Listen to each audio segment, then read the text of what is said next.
Flu నేపథ్యంలో ఆంధ్ర రాష్ట్రంలో bird flu నిర్ధారించిన నేపథ్యంలో తెలంగాణ ప్రభుత్వం కూడా ఈ బర్డ్ ఫ్లూపై చాలా అప్రమత్తమైంది.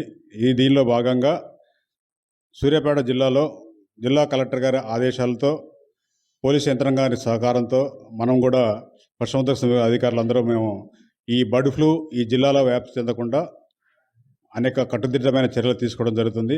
దానిలో భాగంగా మన ఆంధ్ర బోర్డర్ అయినటువంటి కోదాడ రామాపురం క్రాస్ రోడ్ దగ్గర మనం ఒక చెక్ పోస్ట్ని ఏర్పాటు చేయడం జరిగింది. ఈ చెక్ పోస్ట్లో ఒక డాక్టర్ని, ఇద్దరు పారావెటర్నరీస్ని నిరంతరం అక్కడ నిఘా పెట్టడం జరిగింది. ఎలాంటి వాహనాలు కోళ్లను క్యారీ చేసే ఎలాంటి వాహనాలు రాకుండా వాటిని నిఘా పెంచుతూ వాటిని వెనక్కి పంపించడం జరుగుతుంది. ఇప్పటికే దాదాపుగా ఒక 5-6 వాహనాలు మనం వెనక్కి పంపించడం జరుగుతుంది. ఈ బర్డ్ ఫ్లూ అనేది వైరస్ వ్యాధి వలన వస్తుంది. ఈ బర్డ్ ఫ్లూ సోకిన కోళ్లలో ఎక్కువగా ఈ శ్వాసకోశ సంబంధమైన వ్యాధి ఇది. దీనివల్ల ముక్కులోంచి చీమిడిలాగా రావటం, కళ్ళు ఎర్రబడటం, కాళ్ళు ఈ మిగతా బయట వ్యాటిస్ పైన వ్యాటిస్ ఇవన్నీ మొత్తం బ్లూ కలరేషన్ వస్తాయి. కాబట్టి ఇలాంటి లక్షణాలు కలిగి ఉంటాయి.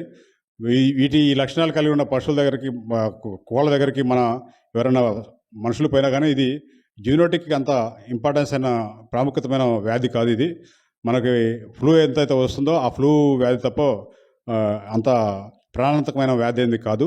కాకపోతే ఈ రసాలు అది కోళ్ళ నుంచి వచ్చిన వాళ్ళ ఫీడ్ ద్వారా కానీ, లేకపోతే లారీలలో కానీ, లేకపోతే మన చేతులు కానీ ద్వారా వస్తే మనకి వ్యాధి లక్షణాలు రాకపోయినా కానీ వేరే వాళ్ళకి మాత్రం వేరే ఫామ్స్కి సోకే అవకాశం ఉంది. కాబట్టి మనము ఒక ఫామ్ విజిట్ చేసిన తర్వాత వేరే ఫామ్కి విజిట్ చేస్తే అక్కడ కూడా ఈ వ్యాధి సంక్రమించే అవకాశం ఉంది. కాబట్టి ఈ విధమైన సంక్రమించకుండా ఎప్పటికప్పుడు పౌల్ట్రీ ఫార్మ్లో మనుషుల కదలికలను,